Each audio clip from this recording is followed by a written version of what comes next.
we have found that when we take a really hard look and go to source material and source witnesses, we find that 90+% of all the experiences and information that have been put out there is some type of psychological warfare propaganda to support this false flag operation.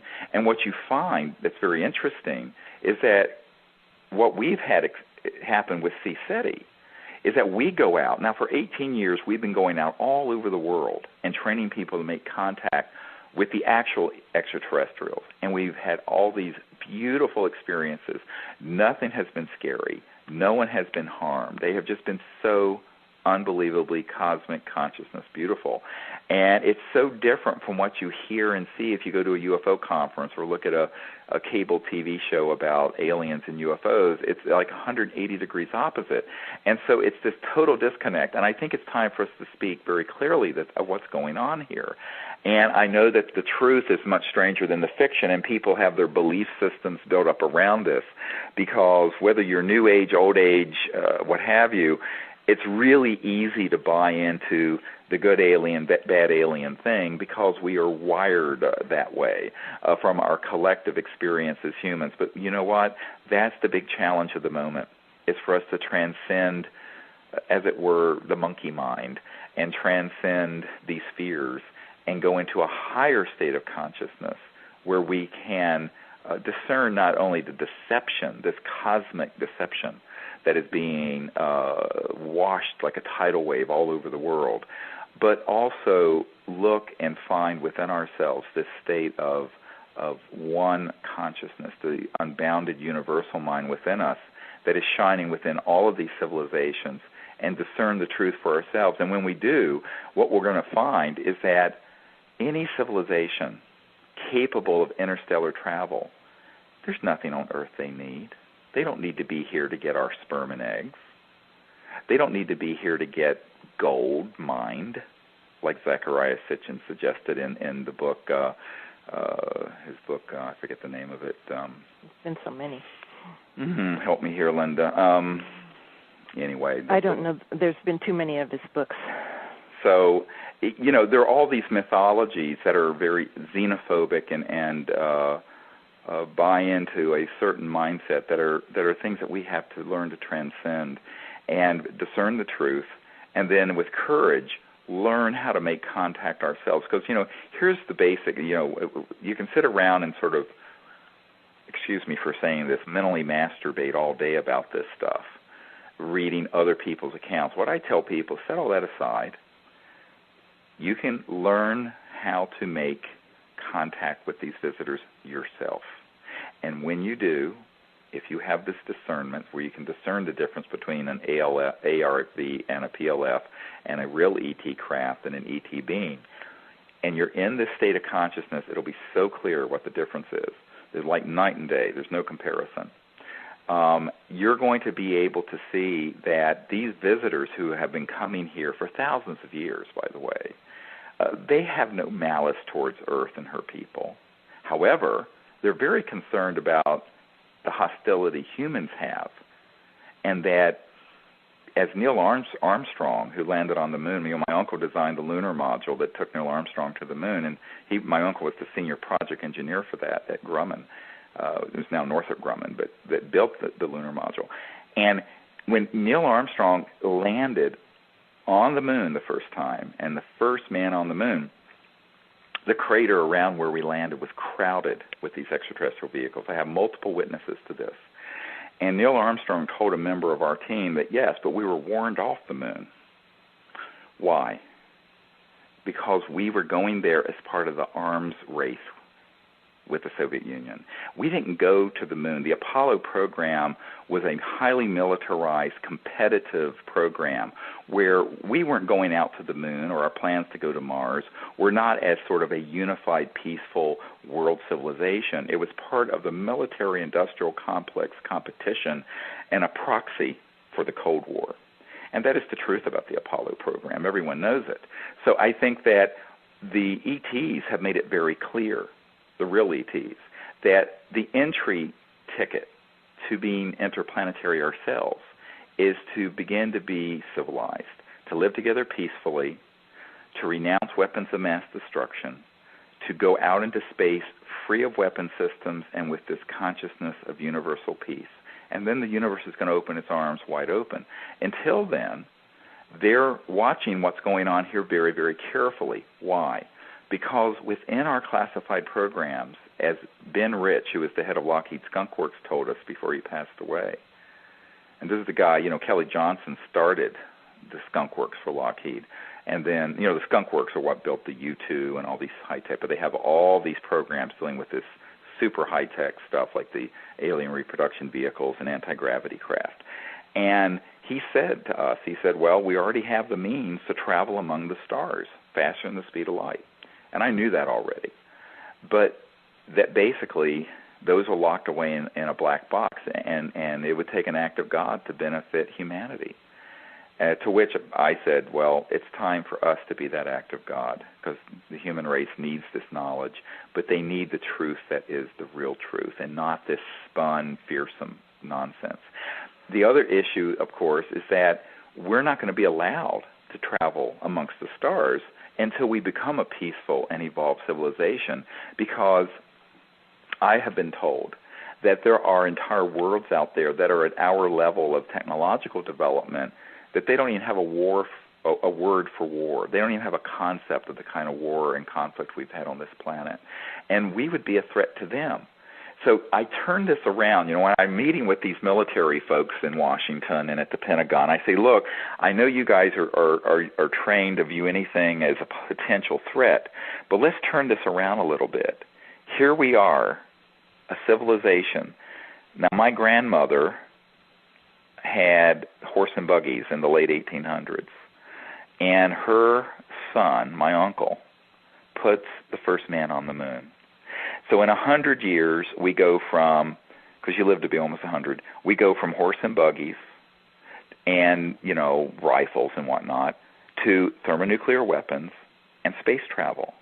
This would have to be a big red flag coming up over this planet, because our technological development had surpassed our social and spiritual development as a people. I mean, there are individual exceptions, but as a civilization on Earth. And that is the big challenge of now. The big challenge of now is to socially and spiritually develop an understanding of these things and to vow to live together in peace and to go into space in peace. And then the whole cosmos will open for us. But until then, there's a quarantine around this planet, and it's appropriate, because there are planets out there that have to be protected from us. So I tell people, ironically, while everyone's worrying about, running around like Chicken Little with their heads cut off about, the alien threat, I'm going, they're not the threat. We're the threat. Humans are the threat. We're the ones.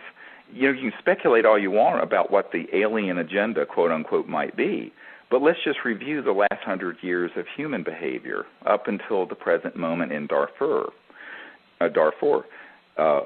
genocide, massive warfare, tens of millions of people killed in World War I and II, and never mind the other wars, thousands of hydrogen bombs and thermonuclear weapons that go through space, ICBMs, and then could land all over the world, turning the world into an uninhabitable cinder.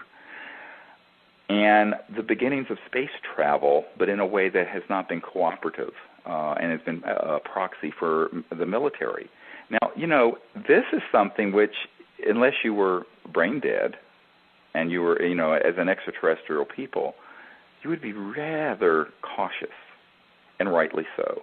So I think we need to, as the old saying goes, take a hard look in the mirror before we start worrying about these other civilizations. I don't think there's a scintilla of evidence that they're hostile. And one thing I want to mention is that if you have the technological ability to travel through interstellar space, do you really think that there's anything on Earth that they would need to acquire? No. Because if you have that ability, you can materialize and dematerialize in various points in space and time. You can, from the elemental level of existence, the zero-point energy field, manifest any material or any substance. you could take one cell of a biological organism and develop it and clone it into a full organism. Even our classified programs already have that ability in genetics and neuroscience. So there's nothing here that they need. This idea that somehow they have to come here to Earth to get this is another mythology. It just doesn't pass the sniff test if you have any scientific understanding of what kinds of sciences would accompany the ability to go faster than the speed of light and travel amongst the stars. So then the question becomes, what is the phenomenon? It's a real phenomenon that people are describing when they describe these weird creatures and these abductions and mutilations and all this stuff. Well, it's not at all what people think. And I think people have to be extremely careful about this and educate themselves on what the covert human capabilities are that extend even into, we're going to get a little stranger here, into the electromagnetic frequencies that are interdimensional that tap into, shall I say, lower astral entities. Now, these are not extraterrestrial, but some would call them demonic, or some would call them astral, what have yous. But at Montauk and other places, experimentation has happened. And this is another whole area of confusion where people confuse these interdimensional weirdnesses with an extraterrestrial, interstellar people. And so what happens is that people throw all this junk together, all these different phenomena, plural, and call it the same thing. And the result is a lot of confusion. But that obfuscation and confusion and chaos in the paradigm has been injected deliberately by people who benefit from chaos and fear. And I think this is why people have to free themselves from that, take a step back, look at the materials we have put out there. You know, I've spent 18 years assembling the most astonishing government documents, insider witness testimony, all the experiences that we have had, and we put it out there at disclosureproject.org. And people need to become educated on that so they don't get fooled again, like the old song, we won't be fooled again. You know, we keep getting fooled. I mean, we were tricked into the weapons of mass destruction thing in Iraq.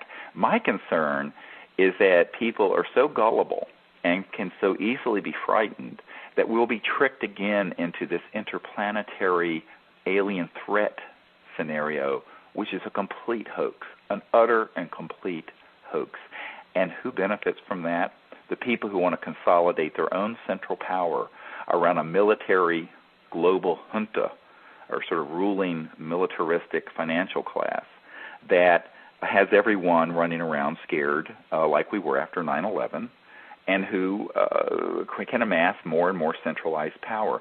So I think people need to wake up to this, and it's time for childhood's end, and it's time for us to realize what the truth is. Well, I can sure say that having spent approximately 45 weeks in the field with you at CSETI trainings alone, not counting other things that we've done, I have never seen anything that wasn't just amazing and absolutely delightful and spiritual. And you know, we've been talking about the evil ET or alien paradigm here, but what we've seen in the field are just the elevated levels of good ET behavior. I mean, up to the extent of God consciousness beings that we've had a lot of contact with lately. It's just amazing. And the interview that we did that's archived on December 26th about the Orion transmissions really goes into that a lot if people haven't heard that. Exactly, and I think that's why people have to understand is that the actual interstellar civilizations that are here go from advanced and unified and peaceful all the way up to the level of supernal God consciousness civilizations that are they're material and they're from physical worlds and they have spacecraft, but their technologies and their consciousness are operating from that finest celestial level of evolution that's astonishing. And that's the level that we are often interfacing with, and a support role around us will be with other ET civilizations that are on the evolutionary path to there. And by the way, there is a centralized, global, universal order to this. It isn't as if these civilizations are allowed to run around the cosmos like the Wild West. I mean, even humans have the United Nations, never mind it's very dysfunctional. So I think in conclusion, regarding what we want to share today is that people have an opportunity to choose how we respond to the cosmos and how we are in the cosmos. These visitors are here to help us and to understand us, and they're waiting. They're waiting for the human race to mature to a level of the first entry of what is considered mature world civilization, where we're living peacefully together. And we're there. We're getting very close. It doesn't seem that way sometimes, but I'm optimistic that that is exactly where we will end up. And these civilizations, which are highly organized and very conscious and rather enlightened, are standing ready to assist us as we make that transformation from the current period of division and confusion to a period of world peace and universal peace.